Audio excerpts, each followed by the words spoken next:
பிஸ்மில்லாஹிர் ரஹ்மானிர் ரஹீம். அல்ஹம்துலில்லாஹி ரப்பில் ஆலமீன் வல் ஆகிபத்துல் முத்தகீன் வலா உதுவான இல்லா அலல் ஸாலிமீன்.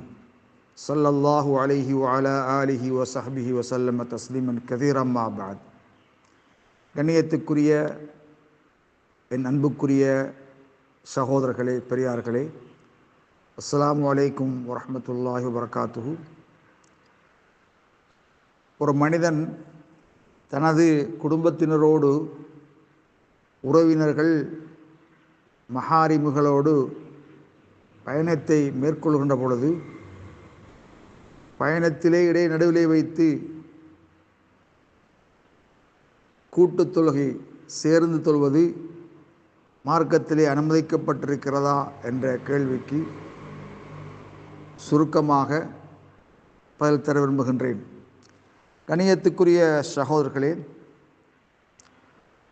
ஒரு மனிதன் அவனுடைய குடும்பத்தினரோடு, மஹாரிமுகளோடு தொழுவதில் தவறு கிடையாது. ஏனென்றால் நபிகளாருடைய காலத்திலே, ஃபிஹதின் நபிகளாருடைய காலத்திலே பெண்கள் தொழுகைக்கு சமூகம் அளித்திருக்கின்றார்கள். நபி அலைஹிஸ்ஸலாத்து வஸ்ஸலாம் அவர்கள் பெண்களை வைத்து தொழுகையை நடாத்திருக்கிறார்கள் என்ற செய்தியை புகாரிலே வருகின்ற 380வது இலக்கமிடப்பட்ட ஹதீஸ் அறிவித்துக் கொண்டிருக்கிறது. கண்ணியத்துக்குரிய சகோதரர்களே, அனஸ் மாலிக் ரலியல்லாஹு தஆலா அறிவிக்கின்ற செய்தி, முலைக்கா ரலியல்லாஹு தஆலா அவர்கள் அனஸுக்கு தாய் வழி பாட்டி. அவர்கள் அல்லாஹ்வின் தூதர் ஸல்லல்லாஹு அலைஹி வஸல்லம் அவர்களுக்காக உணவு சமைத்து தஅத் ரசூலுல்லாஹ், அந்த உணவை உண்ணுவதற்காக நபிகளாரை அழைத்தார்கள். நபி அலைஹிஸ்ஸலாத்து வஸ்ஸலாம் அவர்கள் அழைப்பை ஏற்று விடையளித்து அங்கு சென்று அவர்கள் உணவருந்தினார்கள். பின்னர் ஸல்லல்லாஹு அலைஹி வஸல்லம் அவர்கள் கேட்டுக்கொண்டதற்கு இணங்க,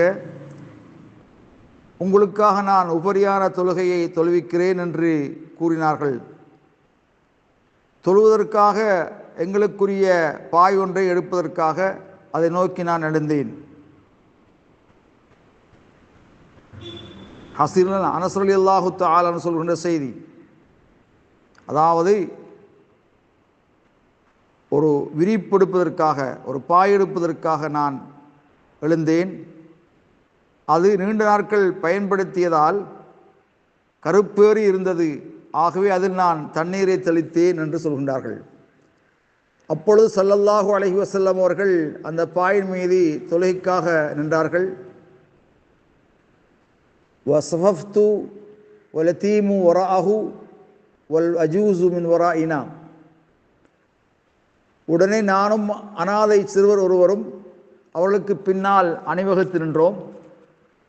அந்த மூதாட்டி முலைக்கா ரலியல்லாஹு தஆலா அவர்கள் எங்களுக்கு பின்னால் தனியாக நின்று கொண்டார்கள். அப்போது ஸல்லல்லாஹு அலைஹி வஸல்லம் அவர்கள் இமாமாக நின்று உபரியான 2 ரக்காத்துக்கள் தொழுதுவிட்டு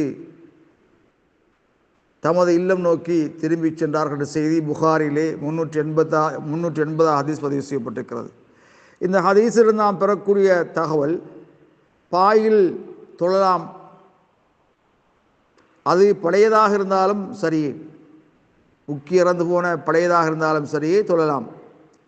மூதாட்டி ஒருத்தரின் விருந்தழைப்பை ஏற்று ஆண் ஒருவர் விருந்துண்ணச் செல்லலாம், நபிகளார் சென்றதை போன்று. அந்த விருந்து வலிமா விருந்தாக இல்லாமல் சாதாரண விருந்தாக இருந்தாலும் சரி. அடுத்து வீடுகளில் உபரியான தொழுகைகளையும் கூட்டாக ஜமாஅத்துடன் தொழலாம் என்ற செய்தியும் இந்த சம்பவத்திலிருந்து நாம் விளங்கக்கூடியதாக இருக்கிறது. தொழுமிடம், விரிப்பு போன்றவற்றை சுத்தமாக வைத்திருக்க வேண்டும் என்ற செய்தி முக்கியம். மின் ஷுரூத்தி ஸலா, தொழுகை நிபந்தனைகள் உண்டது. சிறுவரும் பெரிய மனிதரும் நின்று தொழும்போது அது ஒரு வரிசையாக கருதப்படும். ஆண்களின் அணிக்கு பின்னால் தான் பெண்கள் நிற்க வேண்டும். வேறு பெண்கள் இல்லாத போது பெண் ஒருத்தி மட்டும் தனி வரிசையாக நிற்கலாம். வரிசையில் தனியொருவராக நின்றாலும் தொழுகை கூடும் என்ற செய்தியை மிக தெளிவாக ஷர்ஹுல் புகாரி ஃபத்ஹுல் பாரியில் எழுதப்பட்டிருக்கிறது. வல்லாஹு அலம் பிஸ்ஸவாப்.